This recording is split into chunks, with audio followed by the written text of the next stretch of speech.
Everybody, welcome to Cast and Court TV. This is your girl, Miss Public Info, here with the latest and greatest and sometimes hated updates of your most favorite high profile cases going on around the country. Now, very interesting information coming out of Milwaukee, Wisconsin. An update, several actually. Well, after our broadcast yesterday, we noted that an arrest identification of the three arrests had been made. Corey Williams, we know, was identified as one of the arrests there in Milwaukee on Saturday. But then yesterday, the arrest of Jamal's uncle, Jamal White, who is the twin brother to his father, Jamal's father, who I believe is Jamal Sr., um, Jamal was arrested. And then on Jamal's father's Facebook page, Jamal Sr. admits to being arrested himself. He says he was arrested in this case. And apparently he's been let go since this time because he's been posting on his Facebook page. So those are the three arrests in relation to the Jamal White abduction case. It is Jamal White Sr., Jamal White Sr.'s twin brother, and Jamal White Jr.'s uncle, and Corey Williams. Now, Corey Williams was arrested on Saturday, and he was arrested during that raid at that home. Now, someone in the comments of my last episode said that the house was not 7 blocks away from the scene where little Jamal was abducted. But please, someone let us know, because we over here in Los Angeles, where Cast and Court TV is, can only go by what we are told by the news reports coming out of Milwaukee, and that is essentially what they said, that it was 7 blocks away. So I will take you guys' word for it who are there in Milwaukee. But regardless, those are the three arrests going on there. Now, I offered Jamal's father via Facebook an opportunity to tell his truth on the Cast and Court TV show.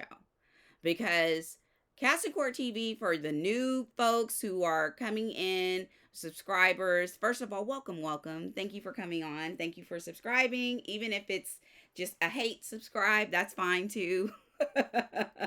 I don't mind those. Thank you for subscribing. Thank you for liking. Thank you for commenting. All of those things. But thank you for coming regardless. But our show, Cast and Court TV, is about helping people understand the legal system, helping them understand what the next steps are in the process, and what the current steps are and what they mean in the process, and also what the truth is. So we are not a celebrity blog. We are not a pop culture blog. There are times that cases that we cover intersect into the pop culture zeitgeist, because there are court cases that include celebrities, that include people of note.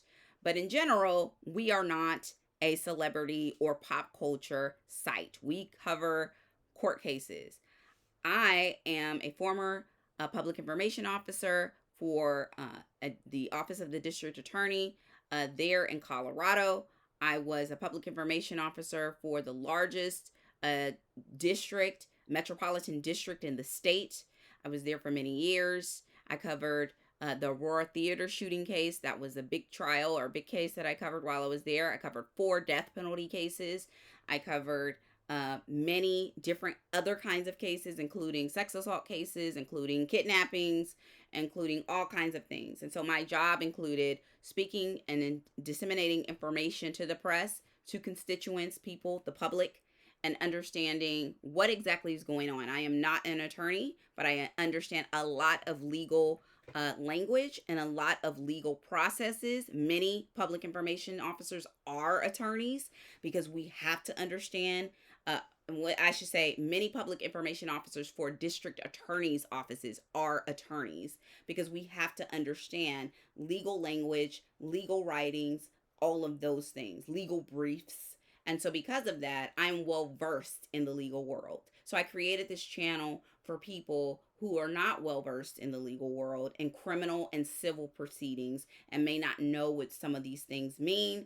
And I present the information in a very sort of plain speaking, broken down version of way, so that you guys don't have to do all of the sort of complicated sussing out of information that I have to do or other people have to do. I've done it for you already, and I'm just sort of giving you the plain version of it. So, those are for the new people who are here. But moving on, going forward, we also have a new video. A new video came out. We've dropped it down here in the description box, so you guys can take a look at it yourselves. It's floating all over social media. If you go to Instagram, if you go to Facebook, whatever, people have it everywhere. But essentially what we see on the video is we see that there is a Jeep that pulls up. This is presumably the Renegade, the Jeep Renegade, and not the Jeep Compass, as I mistakenly said in a previous episode. And thank you for those of you who corrected me. It is a Jeep Renegade that pulls up, and two people come out of that vehicle, you see. And one person goes for Jamal Sr., and the other one goes for Jamal Jr., little Jamal. Now, Jamal Sr. is seen on the left side of the screen running from the assailant into that house. He knows that his son is somewhere, but he doesn't go for his son. He goes straight for that door. He's out of there. Little Jamal, is left to sort of fend for himself, and he is running away from the assailant, but is ultimately, as we know, caught.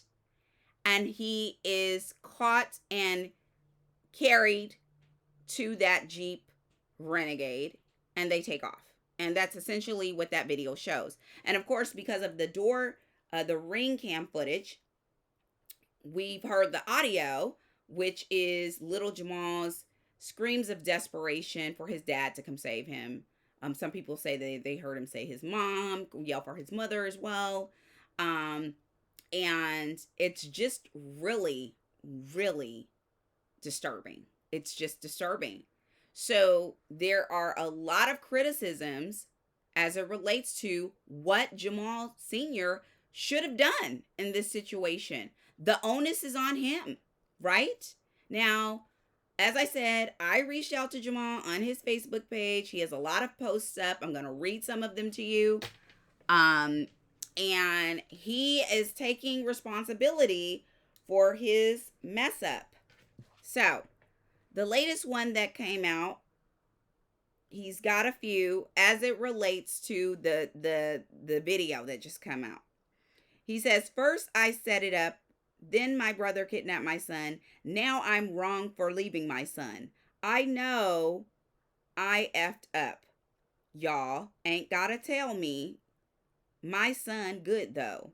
Y'all wanted to paint every picture of me to be the bad guy. I can't win with y'all, but I won with my kid. Remember this, the internet." Then in a second post, he says, "Hell yeah, I ran. Hell yeah, I ran. I'm thinking they trying to rob me, not take my damn baby. Y'all slow. We both alive, and my baby tried to get away like I taught him. God had us the whole time. Obviously, I did right. My baby safe." Okay. Now let's address what he said. Now, whether or not he was right is subjective, because some people would say, I would die for my kid. I would have, risked it and went and grabbed my son and ran and got my son and ran in that house. Other people might say, well, he was scared. What was he to do? I think he did the right thing. Or I don't know what the right thing would have been to do. I don't know what he should have done. But thank God there was a great outcome. But you know, and then there are other people who will be critical of him saying, well, he says, well, obviously I did the right thing because we're safe. Yeah, but Jamal isn't safe because of you. Jamal is safe because the community found Jamal. Quite frankly, Jamal is safe because there was an Amber Alert, and I'm going to talk about more about that in a minute. There was an Amber Alert that was sent out, and the Milwaukee police hopped on this immediately, and everybody in this community pulled together to get the baby's location without having a license plate. That's why he's safe. Not because you ran in the house and left him to be captured by abductors. That's not why he's safe. Sorry, but that's true, right? So this other Facebook post that he has on here that I actually replied to. This is the Facebook post I replied to yesterday and offered him to come on to my show to tell his truth. He says, y'all foul painting them crazy ASS narratives. Even the police treated me like I'm the bad guy. As long as my baby's straight, all that ever mattered. I still ain't seen my baby face to face. The police locked me up all day Saturday. So that's the confirmation that Jamal Sr. was one of the 3 arrests. He was arrested on Saturday, questioning me even when I told them everything I knew, all while my baby was still missing. I don't owe nobody nothing but my baby Jay. Okay. And so then I reply in a separate post. Actually, it's a separate post that I replied to where he says free top, and which is his brother. And I reply and offer him an opportunity to come on the show. And part of that reply, because he complained about, being locked up and complained about being questioned and all of that, was to sort of explain to him why he was being questioned. Well, they have to question you because you were the last person seen with Jamal before he was abducted. So they have to exclude you. That's part of law enforcement investigations. They have to exclude you. And in order to get to the people or persons, the person or persons that committed this act or who's responsible for it, then they must start with excluding people. That's just essentially how the strategy is, and that's what they did. You may be able to give them information that may help with the investigation, though it may seem intrusive, though it may seem like, they're sort of trying to pin you for it, but you were ultimately, Jamal Sr. was ultimately let go. Okay. Part of the complaint here too is that everybody is like, in his business. There's people in the comments saying, oh, it's nobody's business. But the community does think it's their business. First of all, Amber Alerts. Black Amber Alerts historically do not get the same attention that white Amber Alerts do. That someone poignantly pointed out in this thread that is the reason why Ebony Alerts were created. And they are correct, because we don't normally, our children don't get the same sort of treatment that the other children get. But in this particular case, as it relates to Jamal, thank God he did. He did. And it probably has to do with the fact that he was snatched in broad daylight, that he was snatched there with his guardian, that he was snatched at gunpoint, right? So these are the reasons why the community feels like they have a reason to be involved in this conversation, that they have a reason to sort of want to know exactly what happened, because they mobilized immediately, as they should. This is exactly how a community is supposed to answer the call. this is a call to action. And this is exactly how we're supposed to respond. So, those of you who are critical of other people who are commenting on this, you really not shouldn't be, or people who are asking questions, or people who you feel are jumping to conclusions. Well, until information comes out, which may not actually happen until the trial phase of this thing, then people are going to speculate, because until people get concrete information, then speculation will happen. But that's the reason I offered Jamal Sr. an opportunity to come on the show, to come on the Cast in Court TV show, so that he can actually give his truth, so that people can stop speculating about what he didn't do right, can stop speculating about what he should have done, can stop speculating and judging him about how he didn't make the right decision, or if he's involved in this in some way. Tell your truth, with someone who looks like you versus somewhere else who doesn't look like you, who actually doesn't really care about the community you come from.